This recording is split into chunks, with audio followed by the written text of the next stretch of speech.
कृष्णा दोस्तों, किशोरी क्रिएशन से मैं सपना शर्मा आप सभी का हार्दिक स्वागत करती हूँ आपके अपने चैनल पर।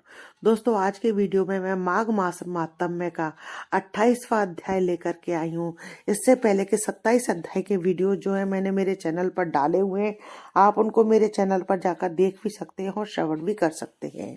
तो दोस्तों, मैंने आपको अपने पिछले वीडियोज में भी गायत्री मंत्र के बारे में बताया है कि गायत्री मंत्र के जो है 24 स्वरूप हैं, उनके विविध रूपों को बताया और उन विविध रूपों की जाप करने से जो है अपनी सर्व कामना की पूर्ति कर सकते हैं। तो आज मैं आपके लिए आपकी जो भी कोई मनोकामना है उस कामना की सिद्धि है तो एक कामना गायत्री मंत्र लेकर के आई हूँ। कामना सिद्धि गायत्री मंत्र का जाप करने से जो है आपकी प्रत्येक कामना पूरी हो जाती है और आपका प्रत्येक काम जो है बन जाता है। दोस्तों, आइए जानते हैं कामना गायत्री मंत्र।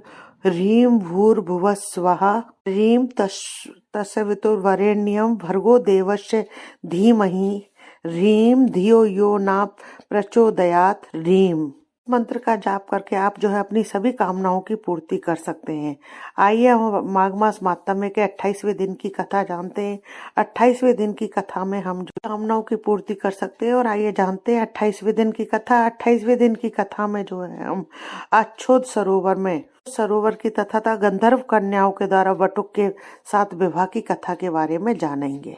इससे पहले हमने 27वें अध्याय में जाना कि प्रेत जो है पथिक ब्राह्मण से बार बार गंगा जल पिलाने का आग्रह करता है। इस पर पथिक जो है प्रेत से कहता है कि यह जल तो जो है मैं अपने माता पिता के लिए लेकर के आया था, लेकिन यह जल जो है आपके लिए अत्यधिक उपयोगी लग रहा है, यह जल जो है मैं आपको दे रहा हूँ। और ऐसा कहकर के वह त्रिवेणी का जल उस प्रेत को पिला देता है। ने जैसे ही उस जल को पिया और उस पथिक ने जैसे ही उसके शरीर पर उस जल को छिड़का तो उस गंगा जल से जो है वह प्रेत जो है तुरंत ही सदगति को प्राप्त होकर के सुंदर देह प्राप्त करके स्वर्गलोक को गया। वह पथिक जो है फिर से गंगा जल को लाने के लिए प्रयागराज की ओर प्रस्थान करता है। इस कथा को सुनाने के बाद प्रेत बने बटुक गंधर्व कन्याओं को लोमश ऋषि जो है प्रयाग में माघ स्नान की सलाह देते हैं, जिसे मान करके गंधर्व कन्या और बटुक जो है प्रयागराज की ओर प्रस्थान कर देते हैं। ये अब आगे का वृत्तांत जो है हम 28वें अध्याय में जानते हैं। वशिष्ठ ऋषि कहने लगे कि हे राजा, दिलीप बहुत से जन समूह सहित अच्छोद सरोवर में स्नान करके सुख पूर्वक मोक्ष को प्राप्त हो गए। तब लोमश जी कहने लगे, संसार रूपी इस तीर्थ राजा को सब श्रद्धा पूर्वक देखो। यहाँ पर 33 करोड़ देवता आकर आनंद पूर्वक रहते हैं। यह अक्षय वट है जिसकी जड़ें पाताल तक गई हैं और मार्कंडे ऋषि प्रलय के समय जिन भगवान इसी अक्षय वट का आश्रय लेते हैं, यही शिव जी का प्रिय भगवती भागीरथी है जिसकी सिद्ध लोग सेवा करते हैं।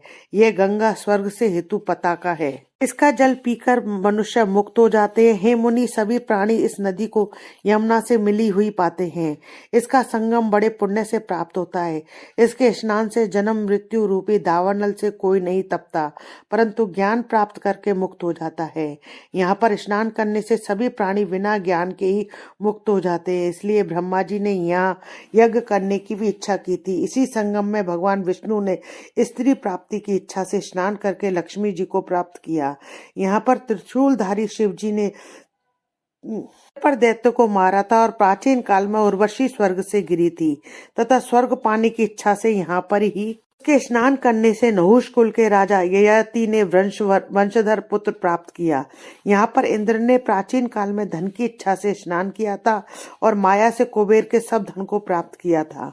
प्राचीन काल में नारायण और नर ने हजारों वर्ष तक प्रयाग में निराहार रहकर उत्तम धर्म का पालन किया था। यहाँ पर जैगाशव्य सन्यासी ने महादेव जी जैसी शक्ति वाले से विजय पाई थी तथा अणिमा आदि योग से अति दुर्लभ ऐश्वर्य प्राप्त किए थे। इसी क्षेत्र में तपस्या करके श्री भारद्वाज सप्त ऋषियों में सम्मिलित हुए, जिन्होंने भी यहाँ स्नान किया सबको स्वर्ग की प्राप्ति हुई। इसलिए हमारे विचार से तुम त्रिवेणी में स्नान, तो इस स्नान से पहले किए हुए तुम्हारे सब पाप नाश हो जाएंगे और संपूर्ण वैभवों को प्राप्त हो जाओगे।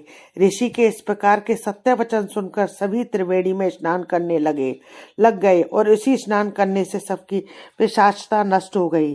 शाप से विमुक्त होकर उन्होंने अपना शरीर धारण कर लिया किया। वेद निधि ने अपनी संतान को देखकर प्रसन्नचित्त होकर लोमस जी को संतुष्ट किया और कहा कि आपके अनुग्रह से इस श्राप से विमुक्त हुए हैं।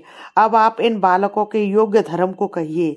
लोमस जी ने कहा कि इस युवा कुमार ने वेदों का अध्ययन समाप्त कर लिया है, इसलिए इन कन्याओं के प्रीति पूर्वक कर कमलों को ग्रहण करें। तब लोमस जी तथा कमलों को ग्रहण करें। तब लोमस जी तथा अपने पिताजी की आज्ञा से इस ब्रह्मचारी ने 5 कन्याओं से विवाह किया। इन कन्याओं के सब मनोरथ पूर्ण हुए। ऐसा कहा गया है कि जहाँ पर यह महात्म में कहा जाता है वह नारायण ही पूजे जाते हैं।